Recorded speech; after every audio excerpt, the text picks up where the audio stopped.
오늘 아침 우리 레위기 13장입니다. 13장 1절부터 8절까지 보겠습니다.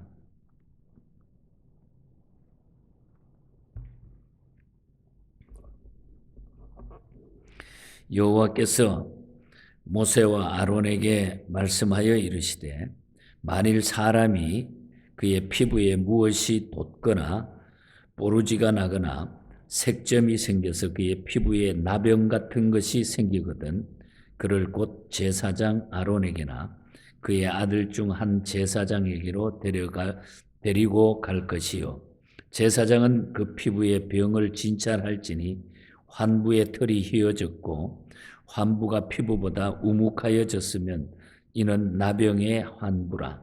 제사장이 그를 진찰하여 그를 부정하다 할 것이요 피부의 색점이 희나 우묵하지 아니하고 그 털이 희지 아니하면 제사장은 그 환자를 이레 동안 가두어 둘 것이며 이레 만에 제사장이 그를 진찰할지니 그가 보기에 그 환부가 변하지 아니하고 병색이 피부에 퍼지지 아니하였으면 제사장이 그를 또 이레 동안 가두어 둘 것이며 이레 만에 제사장이 또 진찰할지니 그 환부가 열버졌고 병색이 피부에 퍼지지 아니하였으면 피부병이라. 제사장이 그를 정하다 할 것이요 그의 옷을 빨 것이라. 그리하면 정하리라. 그러나 그가 정결한지를 제사장에게 보인 후에 병이 피부에 퍼지면 제사장에게 다시 보일 것이요 제사장은 진찰할지니 그 병이 피부에 퍼졌으면 그를 부정하다 할지니라. 이는 나병임이니라. 아멘. 아멘. 예, 오늘 또 우리 말씀 붙들고 승리하는 우리 귀한 날 되기를 축복합니다. 우리 어제 아침에는 우리 산모의 정결 규례에 대한 말씀을 기억했고 오늘 13장과 14장 두 장에는 나병에 대한 규례와 또 나병의 정결 의식에 대한 그런 말씀을 줍니다. 13장은 나병의 규례 그리고 14장은 나병을 고치고 난 다음에 그 정결 의식에 대한 이런 말씀이 나타납니다. 오늘 이 본장에는 그 나병에 대한 규례로서 나병이 생겼을 때에 어떤 조치를 해야 하는가 거기에 대해서 말씀을 하고 있습니다. 그래서 오늘 아침에는 그 나병의 규례에 대한 말씀을 잠시 나누면서 이 말씀이 왜 이렇게 길게 기록을 해서 우리에게 남겨주시는가 말씀이 주시는 깊은 뜻을 우리 아침에 꼭 새기고 기도할 수 있기를 바랍니다. 먼저 나병의 증세가 있으면 제사장에게 데리고 가라 그렇게 이야기를 했습니다. 2절 말씀에 보면 꼭 제사장에 데리고 가라. 왜 병에 대한 진단을 제사장에게 보여야 했을까요? 다른 병은 몰라도 이 문둥병, 이 나병만은 꼭 제사장에 보이라고 한 이유는 나병이 가지는 특수한 성질 때문인 겁니다. 특수한 성질. 성경에 보면은 제사장에게 진단하는 병이 두 가지가 나옵니다. 제사장을 찾아가서 진단해야 될 병이 하나는 나병이고 하나는 유출병입니다. 이 나병이 가지는 특성은 죄의 파괴적인 특성과 동일한 모습을 나타냈기 때문에 이 나병이 생기면은 반드시 제사장에 가서 보이게 했다. 나병의 특성이 죄의 파괴적인 특성과 동일한 모습이다. 그런 얘기입니다. 그러므로 오늘날에도 마찬가지입니다. 목회자나 또 영적인 지도자들은 성도들을 양육하는 것 외에 그들의 정신적, 영적 병들까지 사실은 다 다루어야 된다는 겁니다.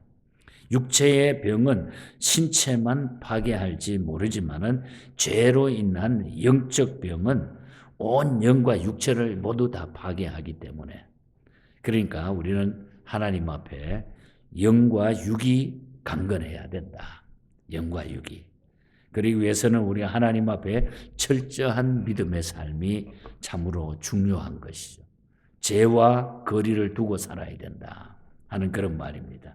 우리 모두는 영과 육이, 우리 예언교회 모든 성도들은 건강하시기를 주님 이름으로 축복합니다. 이제 구정이 또 왔는데 우리가 구정을 통해서 또 한 해를 시작한다는 마음으로 우리 한 해 동안 우리의 영과 육이 아주 건강해서 우리 하나님이 주시는 그 더 복되고 행복한 삶이 꼭 이루어지기를 바랍니다. 그 다음에 나병과 죄와는 어떤 특성이 같을까? 이 문제를 우리가 잘 기억해 보면은 되게 우리에게 은혜의 메시지가 된다는 거죠. 먼저 이 나병의 한부는 깊이 패인다 그랬어요. 3절에 보면 깊이 패인다, 우묵하게 패인다 그랬죠. 이 나병은 일종의 곰팡이균이기 때문에 피부를 조금씩 파고 들어가서 상처를 내가지고 함부에서 고름과 여러 가지 이물질이 막 나오도록 이렇게 나타나도록 하는 겁니다. 저도 그 참 안 된 얘기입니다만은 그 우리 한국에 가면 소록도에 가면은 그 나병 환자들이 있는데 제가 대학 74년, 75년 요 무렵에 그곳에 가서 봉사활동도 해보고 그분들하고 예배도 드려본 적이 기억이 나는데 거기서 수고하는 목사님들 때문에 같이 우리가 가서 봉사활동을 한 적이 있습니다. 대부분이 이제 나중에 이제 치료가 된 분들인데 보면은 뭐 손가락이 우리는 5개가 있지만 2개밖에 없고 또 코도 이렇게 없는 분도 있고 뭐 이런 모습이 너무너무 아주 이렇게 보기에 흉한 이런 모습을 보고 평생 동안 지금까지도 그걸 잊어버리지 못하고 살아가고 있습니다. 이만큼 이 나병은 환부에서 시작을 해가지고 계속해서 사람을 괴롭히는 이런 병입니다. 그러니까 계속 걸리게 되면 조금씩 계속 먹어나간다는 거죠. 우리의 몸을 망가뜨린다. 우리 인간의 죄도 마찬가지죠. 인간의 죄도 인간의 심령 깊숙한 곳에서 뿌리를 내려갑니다. 만일 그것을 우리가 해결하지 않고 해결하지 않으면 죄악의 덩어리는 점점점 계속 커져가지고 나중에는 죄책을 전혀 느끼지 못하는 인생이 되고 말고 그 죄 때문에 우리가 파멸을 당하는, 그것 때문에 인생이 망가지는 이 문둥병과 나병과 죄의 특성은 똑같다고 우리가 볼 수가 있습니다. 그리고 나병은 시작이 희미하지만은 그게 너무 빨리 잘 자란다는 거죠. 문둥병은 처음에 걸렸을 때는 희미하게 판별하기가 어렵습니다. 3년이 지나면은 확고하게 그것이 알려진다는 겁니다. 그러나 일단 걸렸다 하면은 그것이 제자리에 멈추지 않고 그 상처가 확대되고 가중해지고 조금씩 계속 커진다는 거죠. 범죄도 마찬가지입니다. 죄악도 처음에는 적은 것부터 시작해가지고 회개하지 않으면 그것이 크게 발전하게 되는 거죠. 점점 자라는 거죠. 그래서 야고보 사도는 우리에게 말씀해 주셨잖아요. 야고보서 1장 15절에 욕심이 잉태한 즉 죄를 낳고 죄가 장성한 즉 사망을 낳는다. 그 죄 때문에 결국 사망이 우리에게 온다는 거죠. 그리고 이 나병은 유전되고 전염되었다는 겁니다. 무서운 얘기죠. 의학적으로 이 나병은 당세에 발생 안 해도 그 다음 세대 후세에 그것이 또 나타난다는 겁니다. 유전성을 가지고 있다. 또 전염률이 무서워가지고 환자를 반드시 격리시키지 않으면 안 됐다는 거죠. 죄는 아담의 후손에게 유전되어 왔습니다. 또 한 사람의 범죄가 무리에게 전염된 사실, 이 죄라고 하는 것이 아주 이게 퍼져나가는 것들이 어쩌면은 나병과 같은 얘기라는 거예요. 우리가 지금도 이 살면서 우리가 많이 경험하잖아요. 우리가 무서운 병들은 얼마나 전염성이 코로나를 비롯해가지고 얼마나 전염병들이 이 지구촌에 그동안 많이 번져나갔습니까? 이렇게 나병도 이런 전염성을 가지고 있다고 하는 거. 거기에 대한 예방주사를 맞든지 어떠한 대책을 세우지 아니하면은, 긁어내지 아니하면은, 그걸 우리가 막아버리지 아니하면은 계속 그것을 우리가 유지해야 된다고 하는 무서운 사실이죠. 그리고 난치의 병이기 때문에 이 납병이 걸리면은 영외로 쫓겨나가야 됩니다. 보통 사람들하고 같이 생활을 할 수가 없다는 거. 죄도 범하기 쉬우나 고치기 어렵고, 죄인이 죄를 회개하지 않고 그대로 있으면은 성도의 회중에서 못 든다고 그랬습니다. 성도의 회중에 못 든다는 거예요. 문둥이는 모르고 3년, 알고 3년, 썩어 3년이 되면은 죽듯이 죄값도 사망이라는 거예요. 3년, 3년, 3년이라고 그랬어요. 그래서 로마서 6장 23절에 바울은 뭐래? 죄의 삭선 사망이라. 죄의 삭선 사망이라. 그래서 이 납병과 이 죄는 거의 동일시에 특성이 같다고 하는 거. 무서운 거죠. 그래서 끝으로 보면은 납병이 나았을 때는 제사장에게 보여가지고 제사장이 깨끗하다고 선언을 해야 회중 속으로 들어갈 수 있다. 그러니까 제사장의 역할이 아주 중요했다는 거죠. 우리가 복음서에도 보면은 우리 예수님께서 납병 환자를 고쳐 주셨을 때에 꼭 마지막에 뭐래요? 가서 제사장에게 내 몸을 보이라.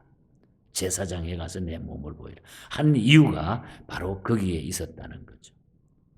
이 납병은 예로부터 저주받은 병이라고 그렇게 불렀습니다. 이 병은 히브리어로 단어를 찾아보는데 차라아트라고 하는 단어인데 그 뜻은 때리다, 채찍, 벌이라고 하는 뜻으로 사용합니다. 때리고 채찍, 벌이라고 하는 인간의 저주와 죄에서 자유함을 받는 길, 이 저주를 받았는데 우리가 죄 때문에 우리 인간이 저주를 받았는데 이 저주와 죄에서 자유함을 얻는 길은 오직 대제사장 대신 예수 그리스도의 보혈로 씻김 받을 때만 가능하다고 하는 것.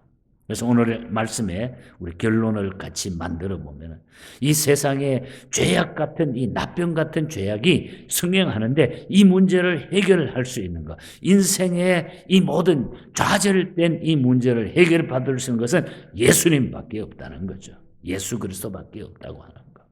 그래서 우리는 예수 그리스도 앞에 납병이 아니라 어떤 것도 가지고 나와서 그 주님 앞에 고백하고 그 주님을 믿게 되면 우리의 모든 죄가 사해듯이 모든 것들이 다 해결이 된다고 하는 그 사실이죠. 그래서 우리 오늘 아침에도 찬양했습니다만 YMCA 지도자로 미국에 활동했던 우리 루이스 존스 목사님 파워 인 더 블러드라고 하는 그 찬송, 이분이 아주 확신 있게 우리에게 심어줬잖아요. 구원의 확신, 우리가 이 세상을 이길 수 있는 것은 예수의 피의 능력밖에 없다는 거죠. 피의 능력밖에 없어요. 죄에서 자유함을 얻는 것은 주님의 보혈의 능력밖에 없다. 시험을 이기는 승리되는 것도 참 놀라운 능력인데 예수님을 통해서만 우리가 이길 수 있다. 2절 가사에 보면 육체의 정욕을 이길 힘은 보혈의 능력, 주의 보혈, 정결한 마음을 얻게 하니 참 놀라운 능력이로다. 주의 보혈 능력이 또다. 주의 피 믿어. 주의 보혈 그 어린 양 매우 귀중한 피로다. 피로다. 그래서 우리는 주님 앞에 가지고 나오면은 납병과 같은 죄악을 우리가 다 고칠 수 있고 우리가 능력으로 승리할 수 있다고 하는 탑 레이디 목사님이 만든 찬송도 이분은 아주 철저한 칼빈주의자였습니다. 당시 인간이 자신의 노력으로 구원을 얻는다고 하는 이런 그냥 신학적인 잘못된 것들이 막 났어요. 감리교 같은 데는 알미니안주의에서는 인간의 어떤 노력을 해서라도 노력을 착한 일 하고 뭐 잘하면은 뭐 구원을 받는다. 이런 일들이 지금도 그렇잖아요. 기독교 탈을 쓰고 착한 일 많이 하고 이렇게 하면 구원을 얻는, 인간의 어떤 노력으로 구원을 얻는다고 하는 캐톨릭 같은 데는 지금도 그걸 이야기를 하고 있죠. 그러나 절대로 그것이 아니에요. 예수 그리스도의 피밖에 없다. 회개해야 죄 씻음 받을 수 있다고 하는 거. 하나님의 능력만이, 예수 그리스도만이 할 수 있다고 하는 거죠. 내가 공을 세우나 은혜 갚지 못하네. 쉼 없이 힘쓰고 눈물 근심 많으나 구속 못할 죄인을 예수 홀로 속하네. 예수님만이 나를 속할 수 있고 예수님만이 나에게 은혜를 줄 수 있다는 거예요. 로버트 로리 목사님이 쓴 찬송가 184장도 나의 죄를 씻기는 예수의 피밖에 없네. 나의 죄를 씻기는 예수의 피밖에 없네. 그래서 우리는 문둥병과 같은 이런 험준한 제약된 세상에 살아가는 우리들이 그것을 해결할 길은, 그것을 고칠 수 있는 길은 우리 예수의 피밖에 없다. 우리 예수님밖에 없다. 그러니 우리는 얼마나 희망적인 건가. 그래서 이제 내일 아침에 그 정결 의식을 또 그렇게 어떻게 하라고 하는 말씀을 우리는 기억하게 될 것입니다. 그래서 우리는 아무리 힘들고 어려워도 주님만 바라보고 살면 된다. 오늘 아침에 결론을 다 문둥병이고 뭐고 다 잊어버리고 우리 주님을 끝까지 붙들고 살아가면 돼요.